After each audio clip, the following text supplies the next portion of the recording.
This is the Altitude Daily Podcast. Everything you can't miss from today on Altitude Sports Radio. Mosher, Lombardi, and Kane. Vic, what you mentioned earlier, there was a sequence that I really enjoyed. And I thought I was going to have this feeling when the game started, and I did. So it's an early power play for Dallas, and Mikko's at the near post, and he tries to backhand flip one right in front of Mackenzie Blackwood, blocked. And he's like dropped down to a knee, and then EJ throws the old stick right across the neck sort of move. I really enjoyed that. I did. I don't like Mikko in that sweater at all. Well, it's interesting how silent he was and really had no impact on the game. And here we are, months later, and for all of the hubbub about that trade, the Avs could not find themselves in a better place. Now, series isn't over. He could come alive. But there's no denying, Avalanche fans, the depth that you enjoy today. You have not seen that depth since the Stanley Cup season. And that depth is a direct, not an indirect, a direct result of trading away Mikko Rantanen. Well, let me go through this, Moj. You tell me what these players had in common from this game, okay? Ross Colton, Kivi Ranta, Brock Nelson, Val, Sammy G, and EJ. What did they have in common? They didn't register a point? The only ones that did not register a point for the Avs in game one. But EJ laid the first lick on Rantanen in the game. Yep. I wasn't criticizing them, by the way, Moj. No, that I just was shows you how doing many- that to tell you, Yeah. like, it's easier to name the guys who didn't have points than the guys who did. Well, 12 guys did have a point. Rantanen's coming down the left wing, and he's going to dump it down deep, and Eric Johnson comes up and bam! I mean, stands him up, right? And Mikko can take a hit pretty well and still stay on his skates, but and then he had what I thought was a seminal moment in the game. He and Makar bumped shoulders pretty hard going off on a change. And it wasn't like a, hey, buddy, it was like, hey, F you type of bodying up, right? And I don't know what kind of message, he's trying to send to the Avs or the Avs are trying to send to him. Who knows exactly how you want to categorize it. But if you're wearing that uniform, it doesn't matter if you guys were friends before. It doesn't matter if you guys, did this and did that together. It's now you're the enemy. Now I want to get you, and that's just the way it's going to be. The Altitude Daily. The Morning Sprint. They call the timeout shortly after. MPJ is the only guy not in the huddle. He's being talked to by, I can't remember what Nuggets assistant it was, but 10, 15 feet away from the huddle where everyone else is around Joker and Adelman. MPJ's outside looking in. I didn't love that look. I didn't love the body language. Is that going to happen tonight? I don't know. But he starts, correct? I would expect him to start. Now, if that body language and or just malcontent nature of Michael Porter Jr.'s, what he looked like on Saturday's game, if that carries over, do you start a malcontent? I don't know. I'm hoping that that's not the case because I think that while everybody is down on Michael Porter Jr. after game one of the playoffs, trust me when I say this, you want Michael Porter Jr. to be a significant contributor at least every other game.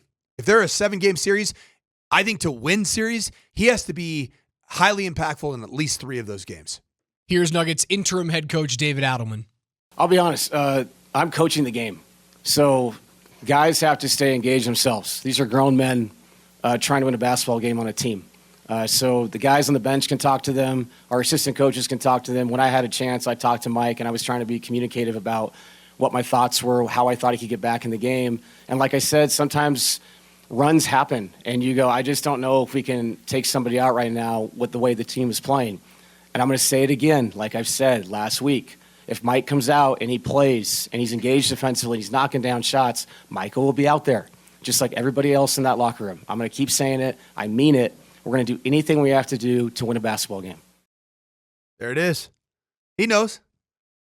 And the most important word, the most important 2 syllables in the life expectancy and performance curve of a professional athlete is response. How Michael Porter Jr. responds to game one and also responds to new leadership that is going to call him to account for not playing hard enough, disciplined enough defensively, and not making shots. The one thing we've learned from David Adelman is he is going to play whomever and however it requires to win the basketball game. That one game in front of you. That's it. It's all David Adelman cares about. The Altitude Daily. Columbus, Hastings, and DMAC. Takeaways. You got to play physical in the playoffs to win. The Avs addressed it during the season with trades, and the Nuggets addressed it midway through the second quarter and changed the tempo of the game. Best part, my man Russell Westbrook being the star at the end. Way to go, buddy. Way to go, buddy. Knew it was going to happen in the playoffs. Knew he was going to be there. Knew he was going to shoot that three. Right when it came out, I was like, yes, shoot that three. That's what we all wanted. You know, we all wanted that shot. Great shot from Russ. Don't shoot it. Great shot, though. Worst part, biggest concern going into tonight. Will I survive another raging migraine from the stupid green stairs in Dallas? Driving you nuts. Are those the dumbest thing you've ever seen in your life? They I got mean, a lot of comments, those screen stairs, no doubt. They are so freaking distracting, and they're not even straight, and they're ugly, and it's like a stupid color of green, and it's all just stupid. Stupid stars. Stupid. I didn't know Andy was going to sit in with us. It's all just stupid. Nothing about Dallas that Andy Lindo liked. No, but those stairs literally were driving me nuts the entire game. I had to tweet it out, and it turned out there were a lot of people out there feeling the same way. You were not the only one. Also, we'll get to other stuff like the City Connect uniforms of the Rockies. They've got away from the license plate? Yes, massively away from it. It's later. The spring game with Prime. Prime was pretty funny, man, on a couple of different things. The laundry list of what he needs. And then, the point of ripping basically CU and Rick George kind of to his face about why are we waiting for guys to die to honor him? We'll get to all of that coming up. Part of the show today. But we have a double dubberoo, and now we have what's tough. I think it's tough that you can't just focus on one game at a time with both teams playing at the same time. Be better for the city, but I don't think the NHL and the NBA give a flip. They apparently don't, because we'll have this issue tonight and Saturday as well. So it is what it is. Yeah, it blows. We'll get through it. These are Although we'll get about 30 minutes at the beginning. Sure. These are first world problems. These are only issues. How many other cities in America at this time of year get to complain about this one? Are we it? I mean, are we it? This year? I mean, I guess the Kings are in the playoffs, aren't they, right? So I guess LA teams would have that issue. So LA and the Kings. Dallas would have. Oh, no, Dallas doesn't have that issue anymore. No, they're done. Playing game. They're done with that. Bruins don't have that issue. So just us in LA, I guess. Miami's out. Miami don't have that issue. Orlando, no. Well, Lightning. Well, our Lightning's still in it. Lightning in Orlando. That's really two different cities. Yeah, true, but I mean, it's same. Gotta be the same fan base. It's a little bit of a stretch, but all right. You think so? Yeah. I don't think it's that big of a stretch. Really? Yeah. I think there's a lot of Magic fans in Tampa? Oh, yeah. And vice versa? Oh, yeah. Okay, I'll take your word for it. The Altitude Daily. Kretman and Lindahl. Gabriel Landeskog is going to be on the ice in Dallas. We certainly hope. He's activated. You don't think he plays? I'm still not sure. And to be clear, I don't want anybody to hear this the wrong way. Mm-hmm. I am excited to see Gabe play hockey. Yeah. But listening to Bednar and revisiting our conversation with Eric Johnson and the way he talked about how Gabe's already made it, it's already been amazing, I just feel like there's some hesitation there I can't figure out as to what's going on. And so because that seems to exist. I would guess the hesitation is he hasn't played hockey in 3 years. Right. So is it, and somebody also brought up VC. VC would, you've got guys that have been in the thick of this thing. Right. As you try to secure that second win in Dallas and really put them in a hole, I just wouldn't be shocked if they save it for when we're back, Wednesday. Mm-hmm. So I don't know. But look, if he's the best option, they'll play him. Yeah. Someone had texted in at the beginning of the show when we were doing our crosstalk.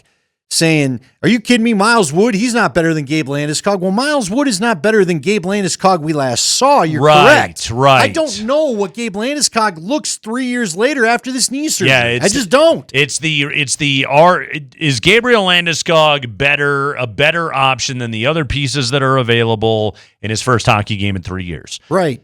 That's the decision they have to make. But also, like, if the Avalanche are to go deep into the postseason, as I believe they're planning on, then this has got to start soon, because whatever version of Landeskog you get, that ceiling, that is better than Jimmy VC or Miles Wood, and that's what you're trying to get to right now. And maybe they look at it as, hey, we already took game 1 on the road, a little bit of house money here in game 2. This is a good opportunity to do it. Yeah, however they do it, they do it. Yeah. And look, D-Mac kept saying to us, what if it's an embarrassment? There's a chance. I don't think it'll be an embarrassment. I just don't think he would have it will embarrassed be. himself against the Eagles if that was the case. I also don't think he'd be doing this I'm with he you. was going to go out and embarrass himself. I'm with you, but it's been 3 years since he played a hockey game, and now you're jumping into the most intense time of the year against a series with two teams that, let's be honest, probably should be battling for the Western Conference title, not in the first round of the playoffs. You've been listening to the Altitude Daily. Catch us live weekdays on 92.5 FM, the Altitude Sports Radio app, twitch.tv/AltitudeSR, youtube.com @Altitude Sports Radio, and your favorite smart speaker. Say Altitude Sports Radio.